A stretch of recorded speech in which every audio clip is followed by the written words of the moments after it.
State of CSS 2024의 집계 결과가 지난 10월 말에 공개되었습니다. 설문은 2024년 8월 17일부터 9월 12일까지 약 한 달간 진행됐고요. 꽤 흥미로운 결과가 나와서 여러분들께 공유드리고자 합니다. 그 전에 기술 트렌드에 예민한 개발자라면 이미 알고 계시겠지만 이 State of CSS라는 사이트는 매년 전 세계 CSS 개발자들을 대상으로 최신 기술 사용 현황을 조사하여 발표하는 사이트입니다. CSS뿐만 아니라 State of JS, State of React 등 웹 기술들을 다양하게 다루고 있죠.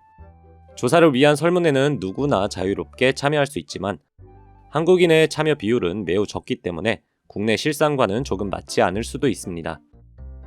아무튼 올해 가장 사랑받았던 최신 문법은 바로 필터 이펙트로 집계되었습니다.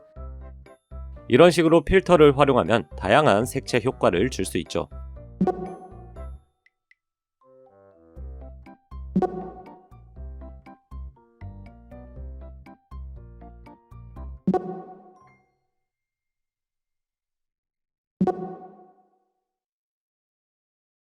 또한 이런 식으로 아래에 깔린 레이어를 블러 처리하는 기능도 존재합니다.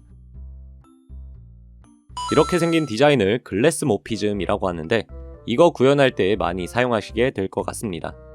아마 20년대부터 글래스 모피즘이 유행하기 시작하면서 필터 이펙트를 써본 개발자들이 많아졌기 때문에 이와 같은 결과가 나온 것으로 보입니다.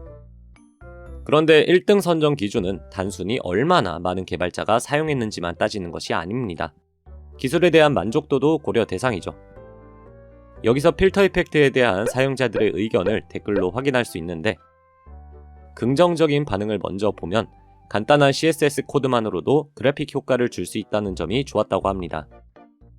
이전에는 이런 세피아 효과를 주기 위해서 포토샵 같은 별도의 그래픽 툴을 사용하곤 했죠.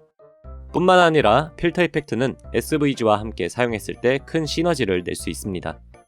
기존의 드랍 섀도우 속성은 이미지의 투명도 영역을 고려하지 않고 적용되었지만 필터의 드랍 섀도우는 투명도까지 고려하여 적용되기 때문입니다. 필터 이펙트에 대한 부정적인 의견도 존재하는데요. 네거티브에 필터를 걸고 코멘트를 확인해보면 퍼포먼스 이슈와 문법 가독성 문제가 존재하는 것으로 보입니다. 사파리 브라우저에서 퍼포먼스 저하가 유독 심한가 본데요. 특히 블러 이펙트와 드랍 섀도우 이펙트는 GPU 리소스를 많이 잡아먹는다고 합니다. 문법 가독성 이슈는 이렇게 여러 효과를 중첩해서 적용할 때 잘 나타납니다. 그래서 차라리 효과별로 속성을 따로 정의할 수 있게 열어주는 것이 어떠냐는 의견도 볼 수 있죠.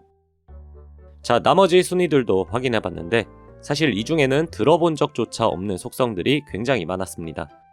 필터 이펙트가 이 중 1위를 차지할 수 있었던 것은 어쩌면 당연한 결과였던 것 같습니다.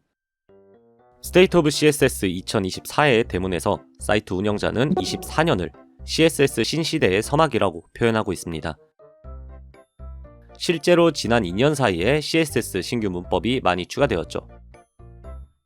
크롬을 비롯한 많은 브라우저가 호환성 이슈에 적극적으로 대응한 덕분이라고 하는데 개인적으로 22년 6월 인터넷 익스플로어의 지원 종료 선언을 기점으로 기류가 크게 바뀌었다고 생각합니다.